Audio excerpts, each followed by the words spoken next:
On my kicker tonight, the youth of Kenya have lately been a frequent or favorite subject on the lips of some of the country's national leaders.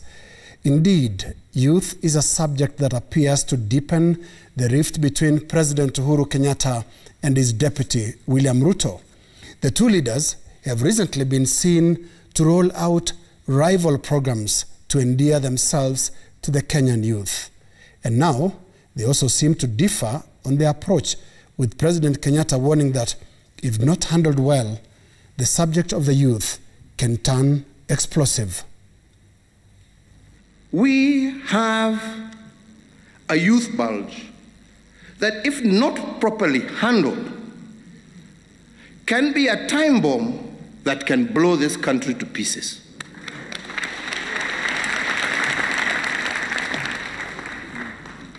And the handling of that has to be done extremely carefully. Extremely carefully. That is not a problem of this community or that. It affects us all. But how we manage it, we must manage it very carefully. We cannot manage it through inciting them. Right? We must manage it by including them in our decision-making processes. A time bomb that can blow the country to smithereens. I don't get the cheering. But the president's concern stems from recent political events involving mobilization of youth, particularly around the hustler movement associated with Deputy President William Ruto. We should also be wary of the political class. And as the youth of this country, we've experienced the politicians who have mastered the art of conning, conniving, confusing, and taking advantage of our youth and cutting corners with their future. We are here today to give them notice. We've seen some of them who are parading inventions that happened during the 16th century of a one-wheel machine. And we are telling them this morning that the 16th century inventions cannot be used to solve the challenges of the 21st century.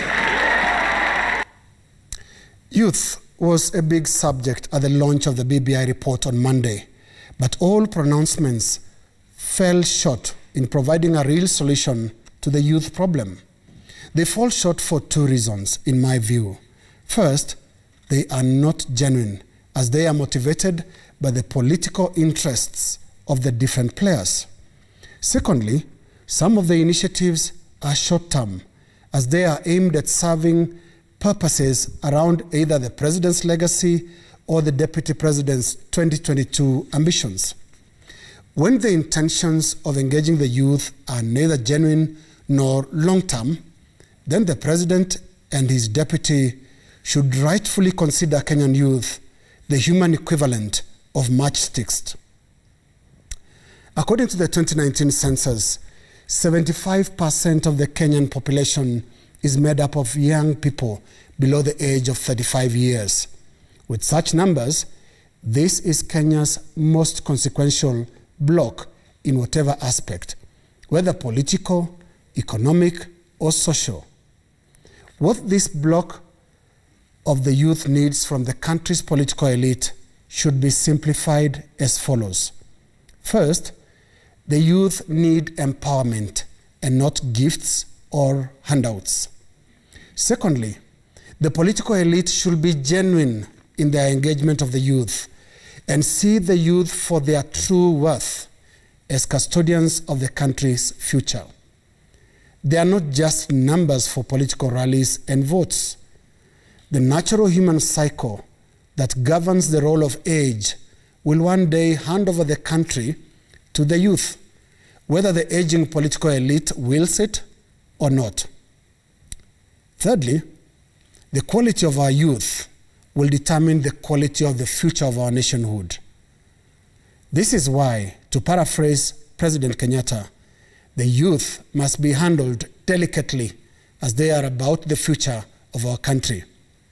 But then, and I'm not inciting anyone here, the youth must discover and constructively apply their power. This power is at the most basic level captured in the words of William Shakespeare, who says, and I quote, "Youth is full of sport, age's breath is short. Youth is nimble, age is lame. Youth is hot and bold, age is weak and cold.